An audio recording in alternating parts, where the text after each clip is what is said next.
So it's becoming more obvious by the day and after every game that the Yankees need to retool, and they have to prepare themselves for the years beyond 2021, because if they're not making the moves that they need to make to really go for it this year, and everybody knows right now that they are 3 or 4 significant moves away from doing that, and we also know that if they do make significant moves like that, other teams in the American League East are going to counter with significant moves. And it's pretty obvious, too, that Hal wants to stay under the $210 million threshold so that they can reset their luxury tax. I get that.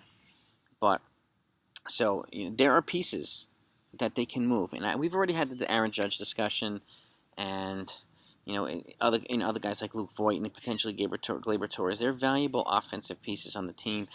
Everybody knows how I feel already about Aaron Judge and how some other people feel about Aaron Judge. Some people are for it, some people are against it. But that being said, notwithstanding, 4 relief pitchers that are controllable and movable. Okay, one is expensive, but I want to go over them because these players represent a position that the Yankees are constantly bringing in new younger guys, and they have guys under team control here, significant team control that they could move.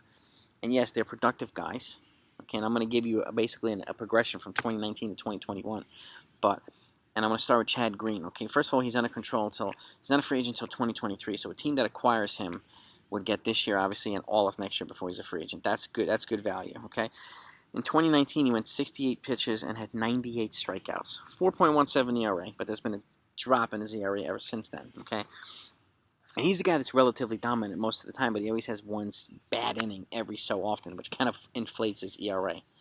2020 last year, obviously with a shortened season, 25 innings pitched, 32 strikeouts, 3.51 ERA. So it dropped a half a point.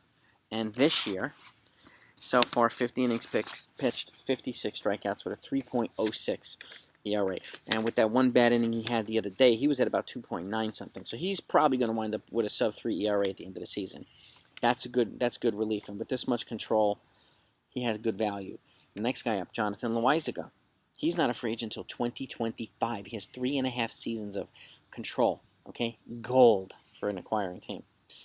In 2019, 31 innings pitched, 37 strikeouts, 4.55 ERA. Last year, 23 innings pitched, 22 strikeouts, 3.52. Dropped at a whole point, the ERA. And this year, 2.81 ERA. He's got 48 innings pitched and 46 strikeouts. Again, another valuable piece of the bullpen. Remember, the Yankees have a lot of young guns waiting to come up and get opportunities that they could fill in these spots and have more controllable years than these guys do. And Luis Cessa is the next one. He's not a free agent until 2024, okay? 81 innings pitched in 2019, 75 strikeouts, 4.11 ERA. Last year, 21 innings pitched, 17 Ks, 3.32 ERA, dropped more than about a point. And then this year, 2.82 ERA. 38 innings pitched and 31 strikeouts. Again, consistent progression with all 3, okay? And good, valuable pieces. And he has 2.5 seasons of team control, okay? And do you think a team like the Dodgers or the Padres, who both acknowledge that they're looking for some pieces, and the Padres are talking about a bringing in a starting pitcher, and I think they will, and I think the Dodgers will likely counter as well because of the Trevor Bauer situation. Do you think they would rather pay $16 million prorated this year for Craig Kimbrel and $16 million next year for just 1.5 years of control, or get somebody like Jonathan Loaisiga, a controllable, affordable, young power arm? Okay? They would be willing to give up a good prospect, maybe even 2 for a guy like that, okay? And keep in mind, you're talking about Josh Hader, who has crazy value. These guys have almost as much value as Josh Hader does, okay? It's something to keep in mind. Or Brad Hand, or Rich Rodriguez from the Pirates that I've been asking the Yankees to bring it over here. These guys have good value, and they're the most movable pieces on the Yankees team. All right, you can probably move a Domingo Germán and stuff like that, but the goal is to add to the rotation, not subtract from it. And after the game he had, yesterday, I wouldn't do it either. And then last but not least, Zach Britton. Now they brought him in as a free agent. He's a little bit on the expensive side. He's $13 million per season, and he's got two more option years, 2022 and 2023. Now, this year's been bloated. He's only pitched a few games, so he's got a 7.36 ERA, but that's only 7 innings pitched. So we give him some time. He's had a couple of injuries, so when he comes back, I think he'll be fine. You give him another 10 or 15 innings pitched, that'll go down significantly. And just as a representative piece, 2018, I'm going to go back to, he had a 2.88 ERA, okay, with the Yankees.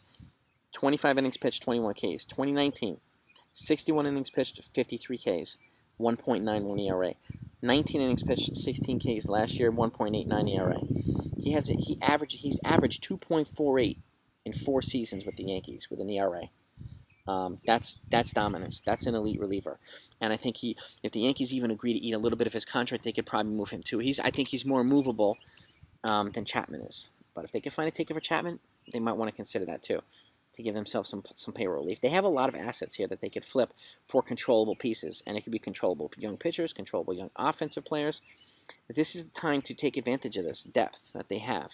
And I know people are going to say, oh, this and that and this and that. Fine. Everybody's entitled to their opinion, but if the Yankees want to reshuffle and retool for 2022 and beyond, they have to be able to move pieces like this, okay? Judge is the big get. Everybody knows this. He's the most, he's got the most merch. He's the face of the franchise and blah, blah. And he's going to cost a hell of a lot more money. He's making $10.75 this year. Next year's his last year in arbitration. He'll probably make almost 20. After that, he's going to probably go up to 25 or 30 for a good bunch of years. And are the Yankees going to pay for that? Particularly when at some point he's going to turn into a Giancarlo Stanton, a full-time DH. And then he'll be blocked by Giancarlo Stanton, a full-time DH. I don't know about that. So, and I would not wait until the offseason because he's not going to be worth as much. Going to go back to the same Francisco Lindor mistake, selling too late. Okay? So these are the movable pieces right now for the Yankees. I would look in these 4 guys. We're talking Torres is movable, Voigt's movable as well, and to give some of these younger guys an opportunity to play. Okay, but I don't know if the Yankees are going to do that. These are the guys who can extract the most value for the Yankees, and I would consider moving a couple of them if they had a chance to make separate. Again, teams would pay a lot. If they're going to pay a lot for a guy like Brad Hand or Rich Rodriguez, they would pay just as much for these guys. And you can imagine, even if you sent, Loaizica and Sessa to the Dodgers, they would give Prospect Gold back, okay? Or the Padres, Prospect Gold back. They're both top 5 teams. You think you won't get a couple of top 100 prospects? Yes, you would. You would, okay? So it's something that I'm really hoping that Brian Cashman is thinking about and Hal Steinbrenner is thinking about, because this is the time to do it instead of waiting and waiting and waiting until they have less value and less value and less value, which is something they do constantly. So, let me know what you think. I mean, right now we have some very movable pieces, and they need to jump on them right now. And by the way, my next video, 2021 MLB trade deadline predictions. Over and out.